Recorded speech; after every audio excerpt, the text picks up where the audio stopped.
भगवान श्रीकृष्ण महाराजांचा जय जयकार करूया. श्री गोपाल कृष्ण 50% आलात तुम्ही. तुमच्या इथे काडी नाही मिळाली असं म्हणायचं.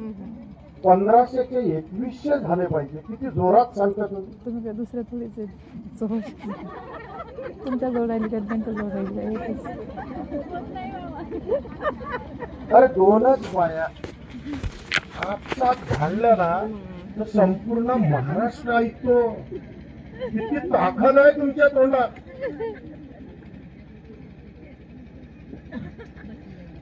परमेश्वराचं नामस्मरण घेतलं की तोंड पवित्र होतं, वाचा पवित्र झाली पाहिजे. आपण पवित्र व्हायसाठी या ठिकाणी आलेलो आहे हे लक्षात घ्या. इथे आलं इकडच्या तिकडच्या गोष्टीच नको. प्रवचन सुरू असताना कुठल्या एखाद्या शब्दानं आपल्या जीवनावर परिणाम होऊन जाईल याची जाणीव या मंडपाला सुद्धा आणि आपण धन्य होऊन जाऊ हे सांगता येत नसतं. अनुसरण विधी समारंभाच्या निमित्तानं पुन्हा एकदा सर्वज्ञ आयोजित धर्मसभा या कार्यक्रमाचे कार्याध्यक्ष परमपूज्य आदरणीय श्रद्धेय लोणी निवासी आदरणीय श्री बाबा परमपूज्य आदरणीय विद्वत आंबेडकर आदरणीय श्रद्धेय त्यांनी प्रास्ताविकाच्या माध्यमातून वास्तविकता आपल्या समोर मांडली असे आदरणीय श्रद्धेय महंत श्री करंजकर बाबाजी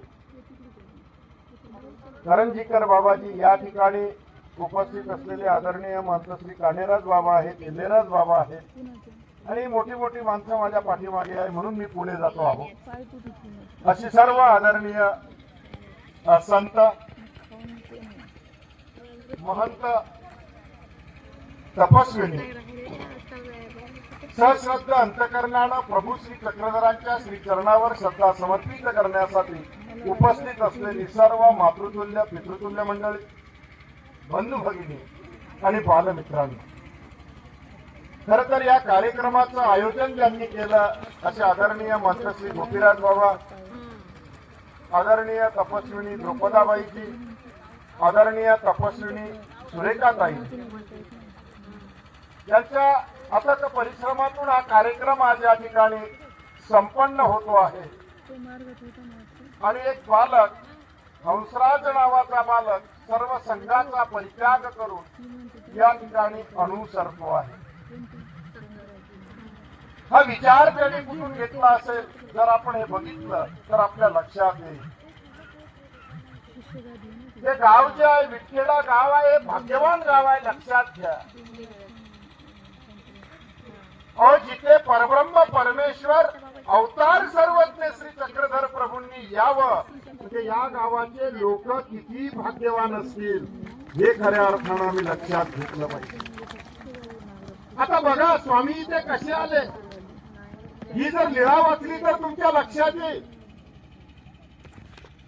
स्वामी वेरूळला एक चुडा कटी प्रदेशी, एक चुडा श्रीमुकुटी चंपे गौरवर्ण तेज. स्वामी त्या ठिकाणी येणाऱ्या भक्तांना निरोपण करतात. बघता बघता आता स्वामींच्या दर्शनाला प्रचंड गर्दी वाढलेली आहे. पालखीमधून येणारे त्या पालख्या सुद्धा एकमेकाला खऱ्या अर्थानं घासून जायला लागलेल्या आहेत. इतकी प्रचंड गर्दी स्वामींच्या दर्शनासाठी या वेरूळला झालेली आहे. आमचं हे महाराष्ट्र आणि महाराष्ट्राची राजधानी देवगिरी आणि या देवगिरीचे राजे महादेवराव, आमच्या महाराष्ट्राचा राजा हा हे महादेवराव राजे होते. आणि मग त्यावेळेस त्या राजदरबारातली सगळी मोठी मोठी माणसं, मंत्री असलेली माणसंही स्वामींच्या दर्शनाला आता निघालेली आहे. बातमी ज्यावेळेस राजा दरबारात येतो कोणीच समोर दिसत नाही आणि राजाने चर्चा केली अरे कुठे गेले ते, आणि त्यावेळेस सांगितलेलं आहे की नाही वेरूळला श्री चक्रधर स्वामी आलेले आहे आणि त्यांच्या दर्शनासाठी गेलेले आहे. राज दरबार खाली होऊन जावा आणि स्वामींच्या दर्शनासाठी सगळ्यांनीच गर्दी करावी. आणि राजाच्याही मनात आलं महादेवराव राजाच्याही मनात आलं की आता स्वामींच्या दर्शनाला आपण गेलं पाहिजे. राजाने दिवस ठरवला, पण राजाच्या भाग्यात स्वामींचं दर्शन नाही. दर्शनासाठी राजा अपात्र आहे. दर्शनही घेता आलं पाहिजे, दर्शन घेताही आलं पाहिजे. दोन्ही गोष्टी आहे. आम्हाला बोलताही आलं पाहिजे, बोलणं ऐकून घेताही आलं पाहिजे. राजा इकडे अपात्र आहे. दर्शनाला निघायची तयारी झालेली आहे. पालखी सजलेली आहे. हत्ती खऱ्या अर्थानं सजवलेला आहे. राजा आता हत्तीच बसून मिरवणूक करे स्वामींच्या दर्शनासाठी निघणार आहे. स्वामी तर सर्वज्ञ आहे. स्वामींनी जाणलं या अपात्र आहे, याला दर्शन होऊ शकत नाही. आणि स्वामी सरळ निघाले आणि मग माटेगावला त्या ठिकाणी आलेले आहे. त्या ठिकाणी स्वामी आलेले आहे. त्या ठिकाणी आल्यानंतर स्वामींना आसन झालं. स्वामींचं एक रात्र मुक्काम झालं आणि दुसऱ्या दिवशी सकाळी स्वामी निघाले आणि वीट खेड्याला येऊन पोहोचले. राजाचं दर्शन नाकारलं आणि या गावातल्या भाग्यवंतांना 800 वर्षापूर्वी सर्वज्ञ श्री चक्रधर प्रभूंनी दर्शन दिलं. इतके भाग्यवान आहे का? इतकं भाग्यवान आहे की स्वतः देवानी यावं दर्शनाला. ती भक्ती खऱ्या अर्थानं आपल्यात रुजली पाहिजे. ते समर्पण आपल्यात असलं पाहिजे. ती निष्ठा आपल्यात खऱ्या अर्थानं असली पाहिजे. आज समर्पण नाही आमचं, देखावा आहे आमचा. आहे की नाही? स्वामीराज बाबांनी सांगितलं वाटतं निवडणुकीची आचारसंहिता त्या संहितेप्रमाणे चालतो का आपण? निवडणुकीच्या आचारसंहितेप्रमाणे चालत नाही आणि धर्माच्याही आचारसंहितेप्रमाणे आपण खऱ्या अर्थानं चालत नाही. त्या पद्धतीनं आपल्याला जावं लागेल. त्या पद्धतीनं जर आपण जात असेल, समर्पण असेल, निष्ठा असेल, तर नक्की आजही सर्वज्ञ श्री चक्रधर प्रभू आम्हाला भेटल्याशिवाय राहत नाही. स्वामींचं महाराष्ट्रातलं परिक्रमण आणि सन्निधानात आलेली लोक सगळं तुम्ही प्रचंड लीळाचरित्र उघडून बघा. काय सांगितलं स्वामींनी? स्वामी समजून घेतलं पाहिजे. या महाराष्ट्रातल्या लोकांनी समजून घेतले पाहिजे. या महाराष्ट्राच्या मातीत सर्वप्रथम सत्य, अहिंसा, शांती आणि समतेचा संदेश कुणी दिला असेल तर तो सर्वज्ञ श्री चक्रधर प्रभूंनी दिला. तुम्ही एखाद्या वेळेस मराठी भाषेचं साहित्य उघडलं तर काऊचिऊची गोष्ट तुमच्या लक्षात येईल. मराठी साहित्यातली पहिली बालकथा पैठणला सारंग पंडिताच्या मुलीला खानाईसाला स्वामींनी सांगितली. ती मराठी साहित्यातली पहिली बालकथा आहे. पहिली बालकथा. स्वामींचं हे महाराष्ट्रातलं परिभ्रमण अनेक सण वेधले.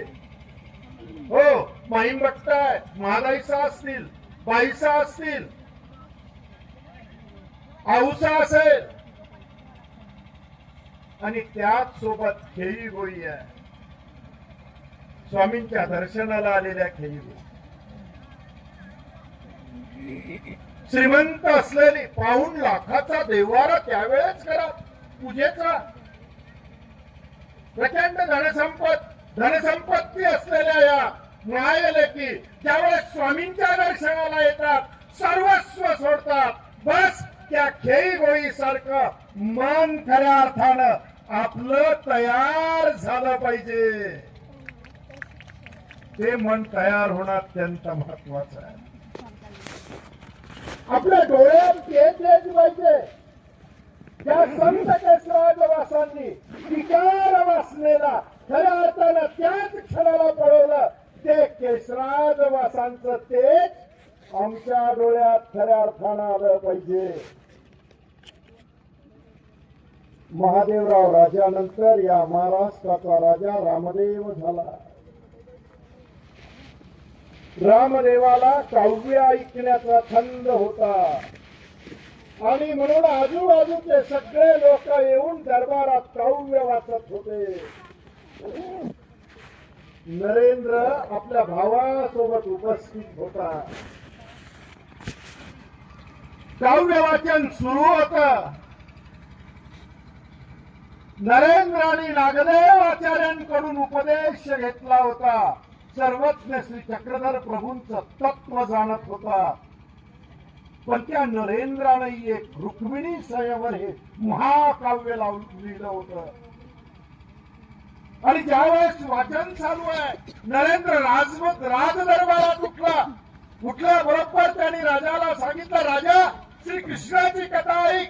जर श्रीकृष्णाची कथा तू ऐकली तर तुझ्या हाडागतल्या पापाचं पुरस्करण होईल. जर पापाचं क्षालन करायचं असेल नरेंद्रा तर कृष्ण कथा ऐक. आणि मग त्यावेळेस या महाराष्ट्राचा रामदेव राजा म्हणतो, वाचतोस तू? नरेंद्रानं सांगितलं हो.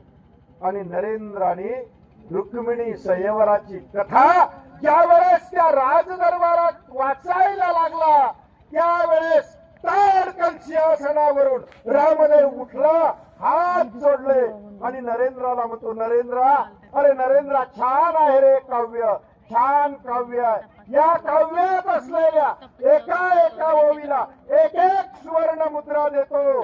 हे काव्य माझ्या नावानं कर नरेंद्रा, माझ्या नावानं कर.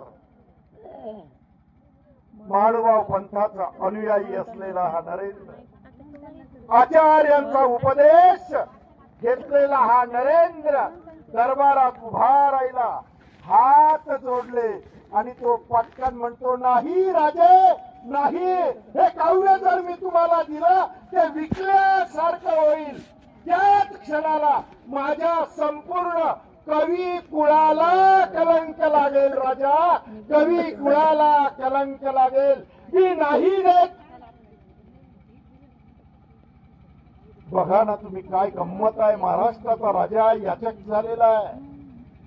ते कवी आहे, काहीच नाही. संध्याकाळच्या जेवणाची तयारी त्याला करायची असते. पोट भरण्यासाठी खऱ्या अर्थानं तो गावोगावी फिरत असतो. आणि तो राजा त्या सिंहासनावरून सुवर्ण मुद्रा देतो, म्हणतो, एका ओवीला एक, पण नाही, कुणाला कलंक लागेल. आज कलंकाचा विचार आपण करतो का? नाही करत आपण. तो विचार प्रामुख्याने आम्ही केला पाहिजे. सत्ता आहे तिथं, राजा बसलेला आहे, सत्ता आहे उभी. आणि त्याच्यानंतर प्रलोभन आहे समोर. सुवर्णाच्या मुद्रांचं कोणाला सोनं आवडत नाही हो. असं कोणी आई तर सोनं आवडत नाही. असं सोन्यासाठी तर भांडलं होतं. आणि तो राजा देतो म्हणतोय एका ओवीला एक. सिमेंटाची गोणी भरल्या गेली असती, एवढ्या सुवर्ण मुद्रा नरेंद्राला मिळाल्या असत्या. पण त्याच क्षणाला सत्य आणि प्रलोभनाला तिथेच लाथ मारणारा नरेंद्र, त्या नरेंद्राच्या पायातली ताकद आमच्या पायात आली पाहिजे. हे महत्वाचं आहे. ती ताकद येणं अत्यंत गरजेचं आहे. आमचं काहीच नाही सांगितलं. मला वाटलं सर बोलत होते या गावचे. काय अड्डा होता त्यांचा मला नाही सांगता. गायकवाड सर बोलत होते, छान बोलले ते. बोलता बोलता त्यांनी सांगितलं, या संन्यासावर सांगितलं, पण सर बिकट परिस्थिती आहे, आता मुलंच मिळत नाही. हम दो हमारे दो आहे का? आम्ही आमच्या आई वडिलांना 4 होतो. एक शेतीत होता, दुसरा नोकरीत होता, एक मानुभाव करून टाकला. जाऊ दे, धर्मासाठी देऊन दिला. आज आता धर्मासाठी आम्हाला आमची बिकट, जशी तुमची समस्या आहे त्याहीपेक्षा बिकट आमची समस्या आहे की जर समाजाला पुढे न्यायचं असेल तर संत निर्माण करणं अत्यंत महत्वाचं आहे. त्यांना जवळ घेऊन तो आचार विचार समजावून सांगून समाजातही त्याच पद्धतीनं खऱ्या अर्थानं तो संत पुढे चालला पाहिजे. नाहीतर तुमच्यापेक्षा जास्त प्रॉपर्टी आमच्या वाढायला लागल्या. हेही आहे, नाही असं नाही. मग प्रलोभनालाही आम्ही लाथ मारायला तयार नाही, अशी स्थिती निर्माण होते. म्हणून आचारसंहितेचा कुठेतरी धर्मातलाही भंग होतो. याकडेही विद्वानांनी खऱ्या अर्थानं लक्ष दिलं पाहिजे, हेही महत्वाचं आहे. आज हंसराज खरंच बघा ना, काय नाही आहे. आज अँड्रॉइड सारखा मोबाईल आहे. अँड्रॉइडचा मोबाईल असला की सगळ्याच्या मुठीमध्ये. काहीपेक्षा AI सारखं वर्जन आता आलेलं आहे. फार पुढे चाललोत आपण. सगळी प्रलोभन आहे. या सगळ्या गोष्टींना लाथ मारून सर्वज्ञ श्री चक्रधर प्रभूंच्या तत्वज्ञानाला तो अनुसरतो आणि हातात झोळी घेतो. हे अत्यंत महत्वाचं आहे. परमपूज्य आदरणीय श्रद्धेय कवीश्वर रामनाय अमृते बाबांच्या सान्निध्यात खऱ्या अर्थानं तो राहिला. बाबुळगावकर बाबांनी परमपूज्य आदरणीय कवीश्वर रामनाय अमृते बाबांवर अमृत सरोवर हे पुस्तक लिहिलेलं आहे. वाचण्यासारखं आहे, अत्यंत वाचण्यासारखं पुस्तक आहे. आपल्या पंथीय साधकांनी तर ते वाचावं. म्हणजे मग कुठल्या गोष्टीचा किती कमी उपयोग आपल्याला करता येईल, नक्कीच त्यातून खऱ्या अर्थानं आपल्याला मार्गदर्शन मिळेल. कुठे जायचं ग्रामपंचायत त्या बाबांच्या संविधानात राहून त्यांनी अध्ययन खऱ्या अर्थानं केलं आणि आज तो अनुसरणाला पात्र झालेला आहे. मंडळी, आज तो चालणार आहे, लक्षात घ्या. आचाराची काठी त्याच्या हातात आहे, विचाराची झोळी त्याच्या जवळ आहे. दृष्टांताची शिदोरी घेऊन तो खऱ्या अर्थानं या परमार्गाच्या वाटेने चालणार आहे. स्वाभाविक आहे, अनाधिकाराचे काटे उभे राहतात आणि म्हणून ते अनाधिकाराचे जे काटे आहेत ना, ते या ठिकाणी उपस्थित असलेले संत महंतांच्या चिंतनाने आणि नामस्मरणानेच खऱ्या अर्थानं नष्ट होणार आहे. आणि तो चालण्याचा प्रयत्न खऱ्या अर्थानं आजपासून ईश्वर प्राप्तीकडे चालण्याचा प्रयत्न तो करणार आहे. खरं तर महत्वाचा विषय या ठिकाणी आदरणीय बाबांनी फार सुंदर पद्धती, संस्कृतवर अत्यंत सुंदर प्रभुत्व असलेलं व्यक्तिमत्व म्हणजे आमचे आदरणीय नांदेडचे बाबा एका शब्दाची अत्यंत सुंदर फोड करून मर्म अनेकांच्या हृदयापर्यंत ते पोचविण्याचा प्रयत्न करतात. अत्यंत चांगले विचार त्यांनी या ठिकाणी दिलेत. आदरणीय आंबेडकर बाबा सुद्धा छान या ठिकाणी त्यांनी आपले विचार या ठिकाणी व्यक्त केलेले आहेत. त्याचप्रमाणे कानेराज बाबांच्या शुभेच्छा. पण 50 लाखाचा प्रस्ताव आपला नक्कीच. आदरणीय या राज्याचे ग्रामविकास मंत्री गिरीश भाऊंच्या काळात आपण दिला होता. तो आता यावेळेस पर्यटन मंत्री म्हणून असलेले आदरणीय श्री देसाई साहेबांच्या टेबलवर आहे. मुख्यमंत्र्यांची सही त्याच्यावर झालेली आहे. मांडवा पंचायतला जवळजवळ 65 कोटींच्या प्रस्तावावर मुख्यमंत्र्यांनी सही केलेली आहे. शेवटची सही आता पर्यटन मंत्र्यांची गेल्या 15 ते 20 दिवसात त्या ठिकाणी होऊन जाईल. आता नेमकं आपलं कसं आहे महाराष्ट्राचं, हा जो प्रस्ताव आहे त्याच्यात भक्तनिवास आपण त्यावेळेस टाकलेलं होतं, परिसर सौंदर्यीकरण टाकलं होतं. आदरणीय तपस्विनी द्रौपदाबाई जे आणि तुमच्या या गावात त्या स्थानावर डोकं ठेवण्यासाठी येतो. कारण आजही तो स्पर्श स्वामींचा, आजही खऱ्या अर्थानं आमचा साधक तिथे नतमस्तक झाला की तो स्पर्श अनुभवतो. तो स्पर्श अनुभवतो. तुम्ही आपल्या एखाद्या मानवपंथीय घरात गेले मंडळीचं लक्षात येतं किती देवारा आहे, देवाऱ्यात ते विशेष ठेवलेले आहे.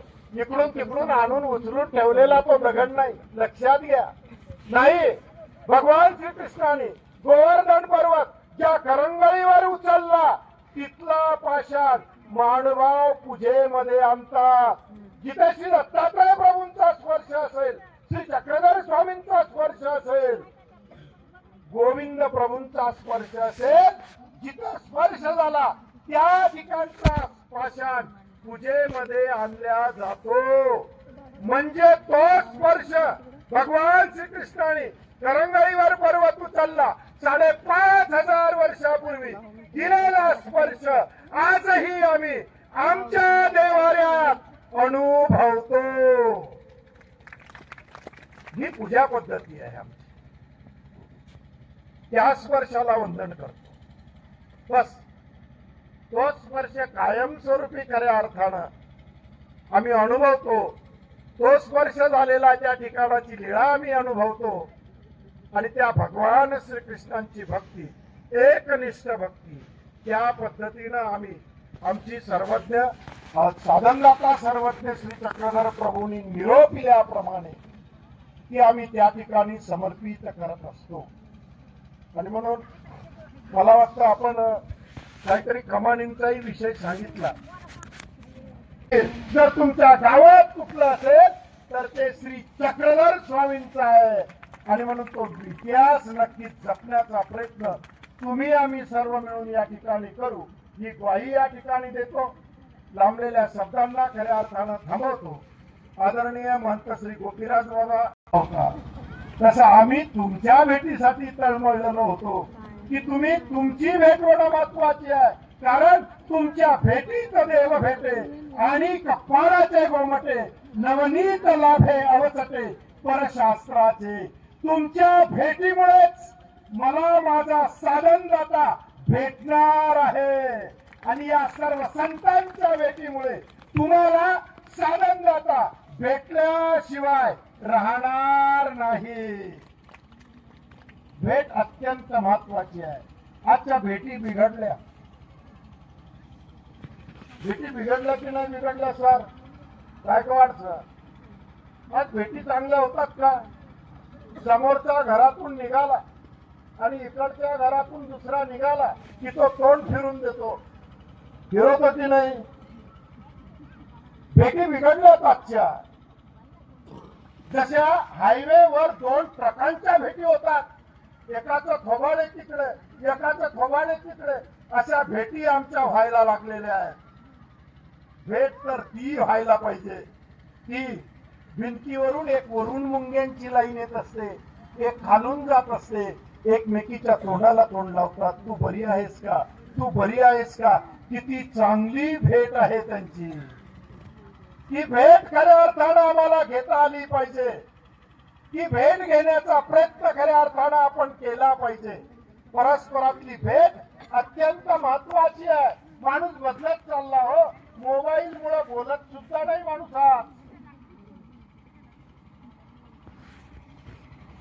एसटीने प्रवास करताना कधी कधी असे अनुभव येतात. शेजारचा मोबाईल मध्येच असतो, कोण त्याच्या शेजारी बसलं त्याला पत्ता नाही. माझ्या शेजारी एक जण बसला होता, मोबाईल मध्येच तो पाहत होता. मी त्याच्या शेजारी बसलो, त्याने माझ्याकडे पाहिलं नाही. आणि मग चाललो आम्ही बराच वेळ. त्याच्यानंतर फार पुढे गेल्यानंतर त्याने असं तिरप्या नजरेनं बघितलं. त्याच्या लक्षात आलं अरे बाबा आहे. त्यांनी पटकन दंडवत म्हटला. मी म्हटलं चिंता करू नको, तुझ्या मोबाईलनं 1 तासापूर्वीच मला दंडवत केलेला आहे.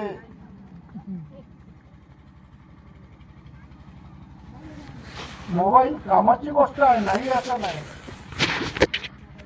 पण नको तिथं त्याचा वापर नको हे लक्षात घ्या. विज्ञान आहे, पण विज्ञान आपल्या शरीरावर काय परिणाम करून जातं याचाही विचार प्रामुख्याने आपण खऱ्या अर्थानं केला पाहिजे. आणि म्हणून अध्यात्म जीवनात तुम्ही जर आलात, तुम्ही मंदिरात जा. मी नेहमी सांगतो, सगळीकडे नेहमी सांगतो, तुम्ही तुमच्या घरातल्या देवाऱ्यासमोर बसा. तुम्ही मंदिरात गेले तर मूर्ती समोर बसा. आज प्रचंड खऱ्या अर्थानं अभिषेकाची पैसे लागलेली आहे.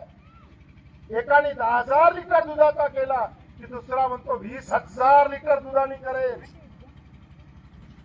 अरे पैसाच भरपूर आहे ना तुझ्याजवळ, करणार का नाही तू?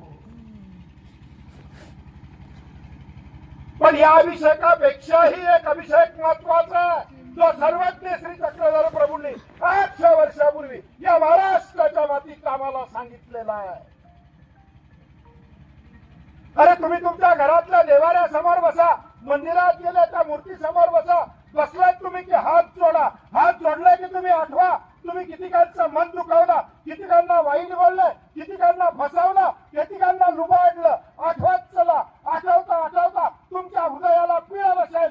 पिळ बसला की टचकन जाऊन ठेवा. घरातल्या देवाऱ्या समोर गळेल, मंदिरातल्या मूर्ती समोर गळतील. तो तुमच्या जीवनातला सर्वश्रेष्ठ अभिषेक असेल. यापेक्षा दुसरा तिसरा अभिषेक असू शकत नाही. आणि म्हणून स्वामी म्हणतात, बाई क्रियेशी अनुताप पुरशरण. काय सूत्र दिलेलं आहे स्वामी. हो सुरेखा म्हणू लागले काऊन नाही आल्या राजाताई. तुम्ही महानुभावांचं साहित्य जर वाचलं त्या तर दोन लक्षात येईल. आई होत्या म्हणजे एक रुक्माबाईचं म्हणजे या महाराष्ट्राच्या मातीत 5,500 हस्तलिखित ग्रंथ देणारा जर संप्रदाय कुठला असेल तर तो महानुभाव संप्रदाय आहे. 5,500 हस्तलिखित ग्रंथ. आणि म्हणून जिथं खऱ्या अर्थानं आद्य मराठीचा ग्रंथ लिहिला गेला लीळा चरित्र, त्याच ठिकाणी महाराष्ट्र राज्याने या महाराष्ट्राचं मराठीचं जगातलं पहिलं विद्यापीठ रिद्धपूरला दिलेलं आहे. रिद्धपूरला कारण तिथे आद्य ग्रंथ मराठीचा. परत काय होते काय म्हणते. आणि म्हणून सर्वज्ञांचे जे विचार आहेत स्वामींचे, ते विचार खऱ्या अर्थानं आत्मसात आपण केले पाहिजे. ज्ञानेश्वर माऊलींनी किती चांगले विचार दिले ते आपल्याला आत्मसात करता आले पाहिजे. तुकोबारायांनी दिलेले विचार आपल्याला आत्मसात करता आले पाहिजे.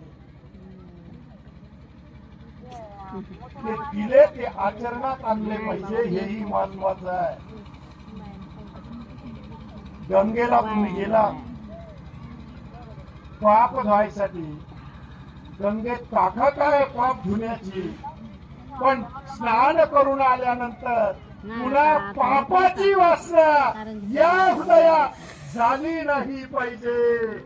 तर त्या स्नानाचं महत्व अधिक आहे, अधिक आहे. आणि म्हणून त्या दृष्टिकोनातून खऱ्या अर्थानं आपलं जीवन आपल्याला ईश्वराच्या ठिकाणी समर्पित करता आलं पाहिजे.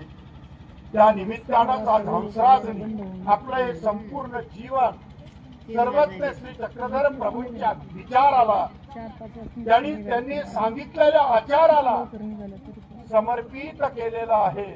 आणि त्याचं हे जीवन नित्य आम्ही तर हीच प्रार्थना करेल की भगवंता त्याचं हे अनुसरण आपण सिद्धीच न्यावं, ही प्रार्थना या ठिकाणी करतो. आणि लांबलेल्या शब्दांना या ठिकाणी थांबवतो. दंडवत प्रणाम.